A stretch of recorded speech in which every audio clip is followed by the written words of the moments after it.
যে সমস্ত হুজুররা এখন মাঠে ময়দানে ওয়াজ করে, বেলেগাম ওয়াজ করে, রসুলকে ছাড়ে না, আজওয়াজ মুতাহহারাদেরকে ছাড়ে না, সাহাবায়ে কেরামদেরকে ছাড়ে না, আউলিয়া কেরামদেরকে ছাড়ে না। এই জন্য এই হুজুর কয়েকটা পাতা মুখস্থ করে এসে মাশাআল্লাহ বিরাট কিছু হয়ে গিয়েছেন, আন্তর্জাতিক খ্যাতি সম্পন্ন হুজুর কেবলা। আন্তর্জাতিক খ্যাতি সম্পন্ন হুজুর কেবলা বুঝেন কাকে বলে?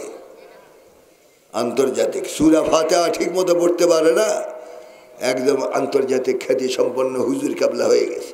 এই হুজুর কেবলাদেরকে ধরা হবে, এগুলি যাচাই করা হবে। যাদের ওয়াজের সাথে কথার মিল নাই, শরিয়া বোর্ড প্রয়োজনে তাদেরকে ওয়াজের ময়দান থেকে সরাই দিবে। আপনারা আমাদের সহযোগিতা করতে হবে।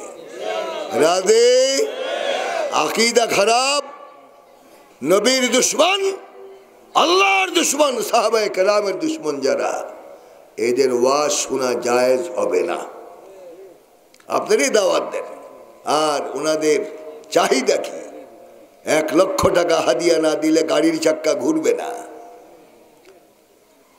তারপরে কি হেলিকপ্টার দিয়ে আমাকে নিতে হবে। কত নওয়াবজাদা নাসরুল্লাহ খান।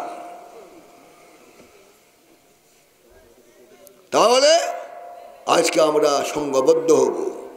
যারা চেয়ে চেয়ে পয়সা নিবে, মানুষ উপরে জুলুম করবে, এই সমস্ত হুজুরদের ওয়াজ শোনা যাবে না।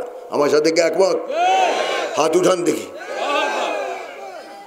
আল্লাহ তুমি সাক্ষী থাকো, হাত নামান। তাহলে কয় নম্বর গেল? 3 নম্বর। 4 নম্বর হলো হাদিয়া। ওই যে হাদিয়া বললাম, হাদিয়া শরিয়া বোর্ড নির্ধারণ করবে কত পেতে পারে। তাই বলে আবার যারা চায় না, সূরা ইয়াসিনের মধ্যে আল্লাহ পাক বলেন ইত্তাবিউ মান লা ইয়াসআলুকুম আজরা ওয়া হুম মুহতাদুন। আসলে কোরআন শরীফ আল্লাহ কি বলেন? আমার কোরআন মানুষকে বয়ান করার পর, হাদিস থেকে বয়ান করার পর, যারা হক পথে আছে তারা তোমাদের কাছে হাত পেতে কিছু চায় না। আমি আল্লাহ বলছি এরাই হেদায়েতের রাস্তায় আছে। কিন্তু আমাদের ব্যবস্থাপনা উল্টা। 1 লক্ষ টাকা হাদিয়া দিয়ে হুজুরদেরকে আনা হয় এবং বলা হয় 1 লক্ষ টাকা হাদিয়া যখন উনি চেয়েছেন, নিশ্চয় ভিতরে কিছু আছে। কি আছে? কি আছে? জালেম ছাড়া আর কি আছে? এই জন্য অনেক হুজুর আমার উপরে খেপা, যে হাদিয়া তোবা যা পেতাম হুজুর আমাদের সব কিসমত নষ্ট করতেছেন আপনি। তা আপনার কি অন্যায়কে প্রশ্রয় দিবেন? অন্যায় প্রশ্রয় দিবেন না। তাহলে শরিয়া বোর্ডের মাধ্যমে যদি উনি ওয়াজের যোগ্য হয়, সার্টিফিকেট দেওয়া হবে। উনি একা ওয়াজ করবেন, অন্য কেউ নয়। ওয়াজের মজলিস হলো হেদায়েতের জন্য, ঠিক কিনা? কিস্সা কাহানি শুনে মানুষকে হেদায়েত করা যায় না।